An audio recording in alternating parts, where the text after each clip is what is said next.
flew over Lake Iliamna and saw something that transformed local legend into modern mystery. They reported seeing more than a dozen massive creatures, each as long as their plane's wingspan, moving in coordinated formation beneath the surface. Creatures with metallic looking backs. Creatures that moved with purpose and intelligence. And in the 82 years since that sighting, the reports have never stopped. Dozens of credible witnesses, pilots, biologists, fishermen, government officials have reported seeing enormous animals in Lake Iliamna. Animals that do not match any known species. Animals estimated at 25 to 60 feet in length. Animals that have damaged boats, shredded nets, and according to some accounts, killed people who ventured too close to the deep water. Modern science has tried to solve the mystery using sonar surveys, environmental DNA sampling, submersibles, thermal imaging, and hydrophones listening for unusual sounds. And what they have found is both fascinating and terrifying, evidence that something large and unknown is living in Lake Iliamna. Something that is real, something that is massive, and something that, as Alaska's climate changes and waters warm, may be coming closer to shore than ever before. This is the story of Alaska's version of Jaws, the lake monster that might not be a monster at all, but a real apex predator that has been hiding in plain sight for millennia, and why recent evidence suggests it is bigger, stranger, and more dangerous than anyone imagined. To understand why Lake Iliamna is the perfect place for a large unknown predator to hide, you need to understand the lake's unique characteristics and its connection to the ocean. Lake Iliamna is not landlocked the way most freshwater lakes are. It connects to the Bering Sea through the Kvichak River, a wide, deep, fast-flowing river that provides a direct pathway between the lake and the ocean. This means marine animals can and do travel between saltwater and the lake's freshwater environment. Seals have been documented in Lake Iliamna, hundreds of miles from the ocean. Beluga whales have been spotted in the river system. These are saltwater species that have adapted to move into freshwater, proving that the lake is accessible to marine life. This raises a crucial question. If seals and belugas can enter Lake Iliamna from the ocean, what else might have made the same journey? The lake is massive enough to support large predators.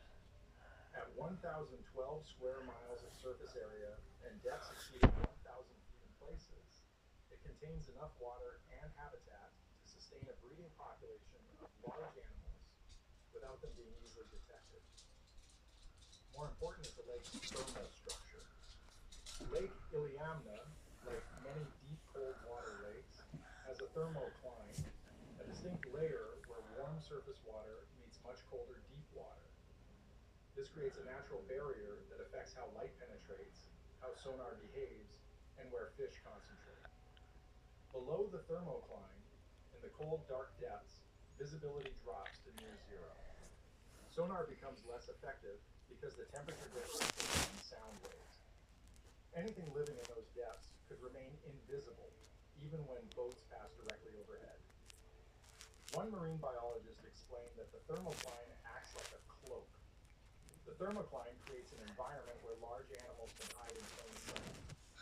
You could be in a boat on the surface, looking down into water that appears empty, while something massive sits just 50 feet below you in the cold layer, completely invisible. The lake's remoteness adds another layer of concealment. Lake Iliamna is difficult to access. No roads lead to most of its shoreline. The few communities around the lake are small and isolated, connected primarily by bush plane or boat. Large sections of the lake see human activity only during fishing season, if at all.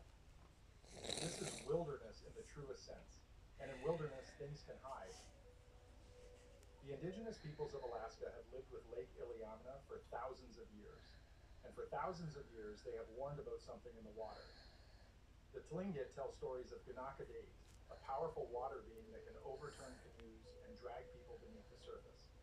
It is described as having a long body, powerful fins, and an intelligence that sets it apart from ordinary fish. Elders teach children to recognize the signs: unusual ripples in calm water, sudden changes in water temperature or color, and fish fleeing en masse from an area. When the water turns wrong, you leave. one elder explained. You do not investigate. You do not try to see what is causing it. You leave immediately. Our people learned this through loss, through deaths that should not have happened. The elite described creatures called jignuk, animals that hunt in groups, circle boats, and strike from below with coordination that suggests communication and strategy. According to these accounts, the creatures are smart enough to test boats, to probe for weaknesses, and to work together to create dangerous situations. These are not vague monster myths. These are specific behavioral descriptions passed down through generations, taught as survival knowledge to children who would fish and travel on the lake. Totems carved by indigenous artists sometimes depict long, serpent-like water creatures with pronounced dorsal fins and powerful tails, images that match descriptions given by modern witnesses who have never seen the traditional artwork. Songs and stories describe the creatures' hunting patterns. They prefer deep water during the day and move closer to shore at dawn and dusk. They are attracted to struggling fish or injured animals, and they sometimes surface in groups, creating wakes that can swamp small boats. When Russian fur traders arrived in Alaska in the 1700s, they initially dismissed indigenous warnings as superstition.